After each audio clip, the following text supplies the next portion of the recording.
uncertainty is a deal killer. People won't take action when they're uncertain. So what are you uncertain about is a frigging great question. So if I can solve the problem of the commission being too high, are you ready to move forward? Absolutely. Great. Now you know you've got nothing else on the table. You can focus on that one thing.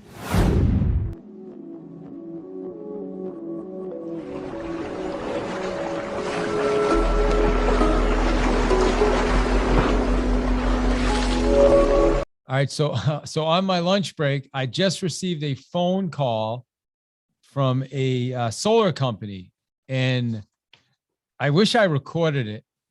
Basically, the guy called me, and he asked me if this was Mr. Hill, and I said yes.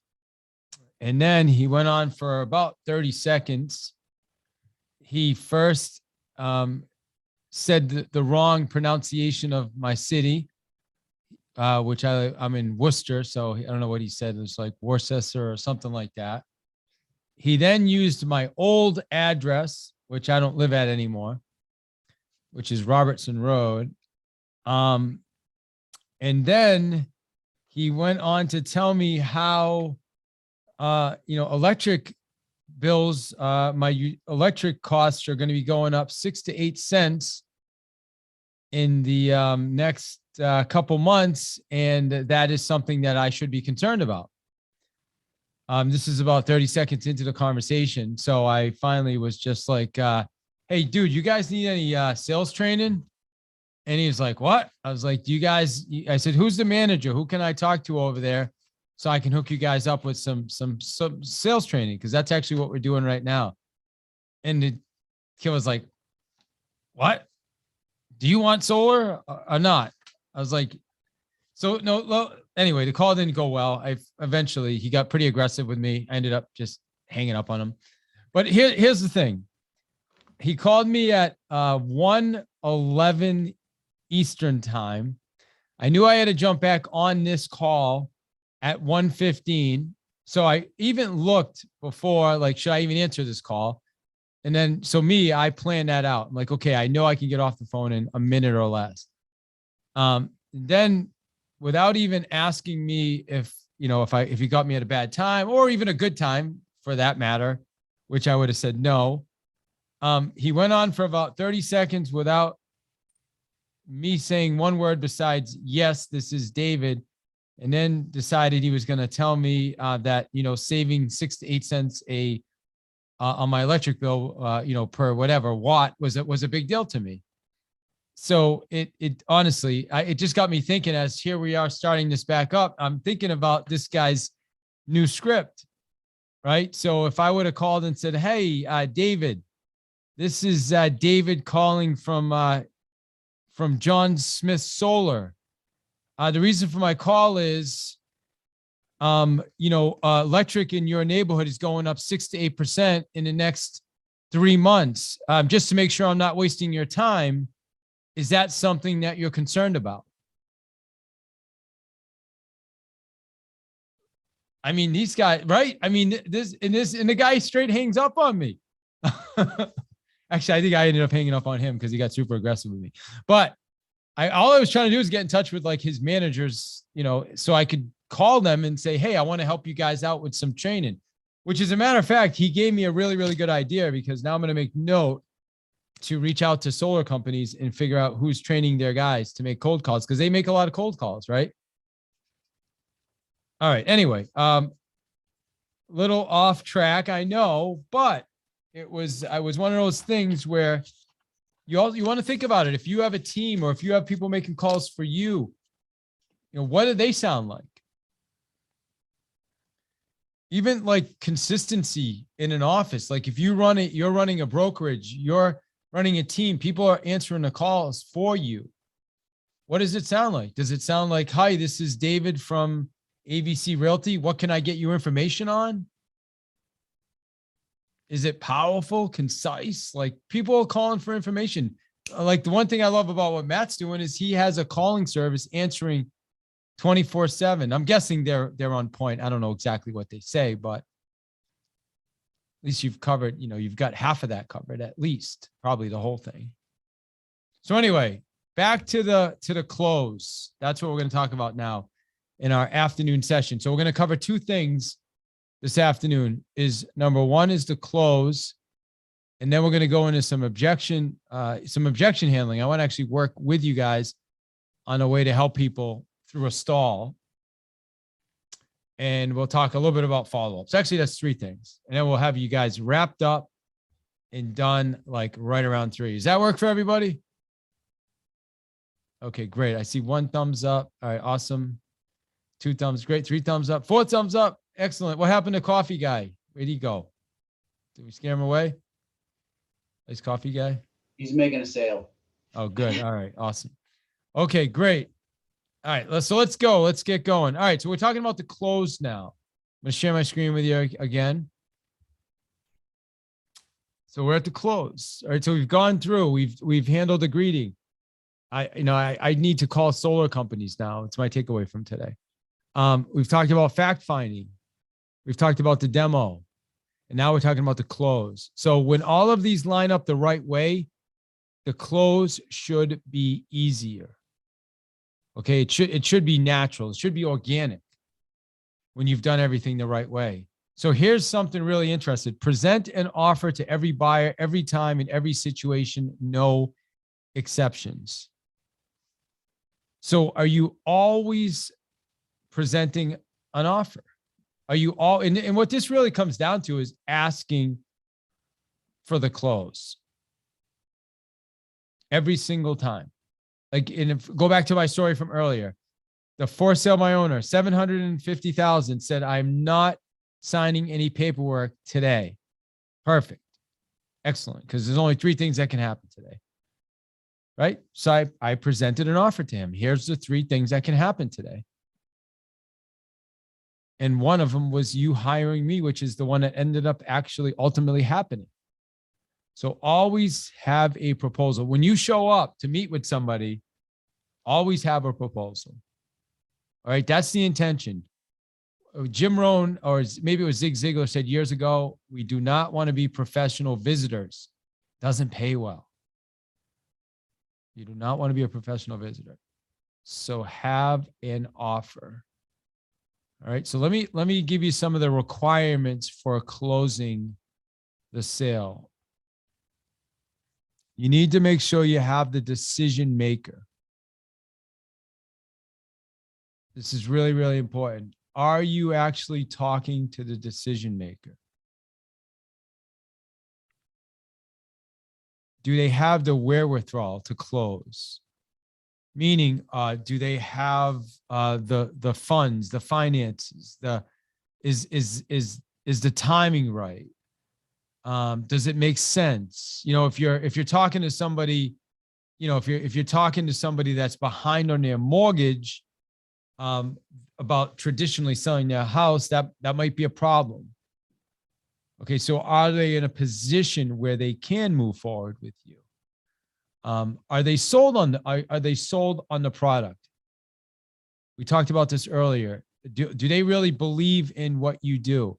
Because here's the reality. There's 3 things that are going to prevent a person from taking action. You should write these 3 things down. Is number 1, is they're not sold on the product or you. And what does that really mean? It means they don't believe it's going to work. The second one is they're not sure what you're doing is going to work.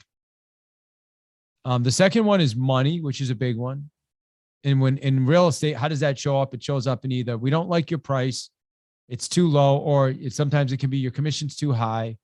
And if you can figure out how to take that off of price or commission, I mean, price is a little more challenging. Commission is price is, if the price doesn't work, you have to get really, really good at having those conversations. But commission, you can take it off commission and you can always get the commission you want if you can connect it to here's what you walk away with at the closing. Instead of here's what you're paying, like, hey, our commission's not X% or 6%. At the closing table, you're going to walk away with 525,000 and possibly the range we have is about 525 to 550, depending on the market. Does that work for you? Excellent. Then let's get started. And the commission is irrelevant. So do they believe in the product? Do they think it's going to work? Do they believe in you? Meaning you, are they confident in you?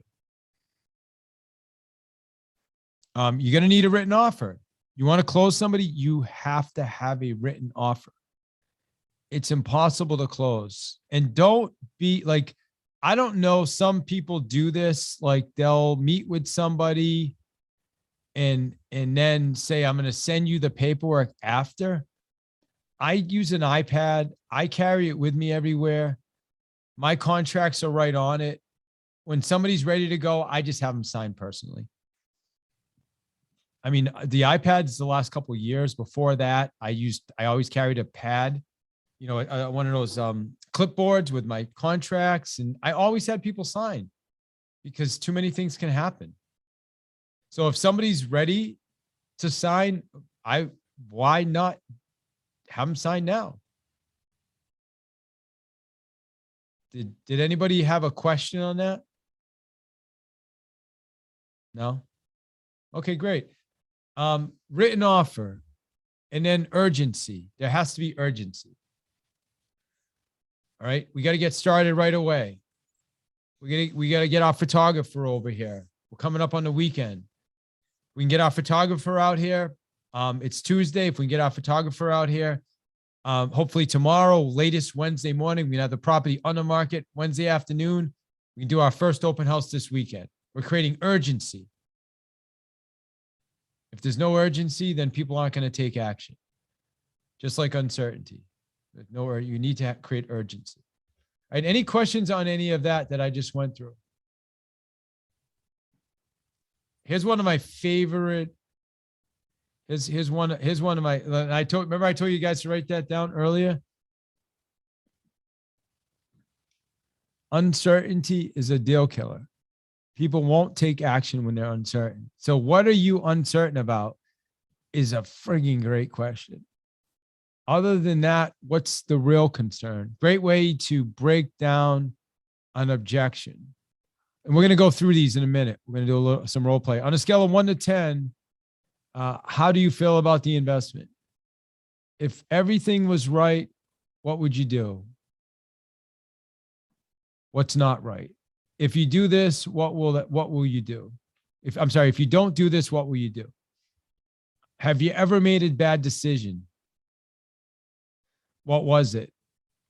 Is there any reason you would change your mind? So just some great ways to help people to make a decision. And again, I showed you this earlier, but here's your strategy. When you get an objection, because you're going to get objections, listen, acknowledge, isolate, which is okay. So Matt, other than the fact that, you don't like the commission percentage wise, excuse me, is there any other reason you won't go forward right now? What's the benefit of doing that? Anybody?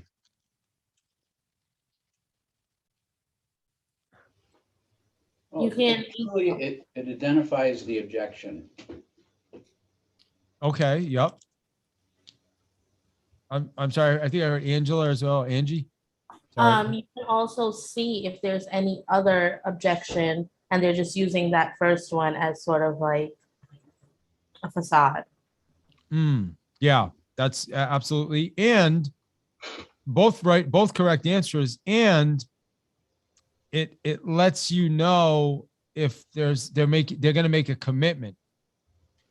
So great. So if I can solve the problem of the commission being too high, are you ready to move forward? Absolutely. Great. Now you know you've got nothing else on the table. You can focus on that one thing. All right. So that's where it would be coming to validate the type of objection. I'm going to go back to this again. Jumping back and forth. So we mentioned this earlier. Objections fall into 5 categories, into one of 5. It's either the product, meaning product. It could be you. You are the product a lot of times in real estate, right? You show up. How are you able to articulate? And this is why we started this morning where we did. Are you able to articulate your value proposition? Time. Sometimes, time is an issue. Could be. Timing's not right. Stall is, again, uncertainty. Money is a big one, right? Some people always need to think they're saving money or getting a good deal. It's just the way some people are wired. They always need to feel like they're getting a really good deal. And then there's the unspoken. And this comes out when you learn to ask really, really strong questions. You get to the unspoken. And again, I gave you the example earlier where someone will say, you know what? Yeah, I mean, listen, I would actually sign with you right now, but I have another meeting with an agent this afternoon. So I want to see what happens on that meeting before I make a decision. So when you can bring people through that process, you'll have a really, really strong closing percentage. Your percentages will go up. So what I want to do now is, I want you guys to list, we don't have to do the top 4, but everybody write down on a piece of paper, what are the top 2 objections you hear most right now from clients? Write that down. Everybody write down the top 2, and I'm going to give you a few minutes to think about it and write it down. Okay. Your top 2 objections you hear more than anything else. All right. I know it says top 4 here, but I'm going to give you top 2.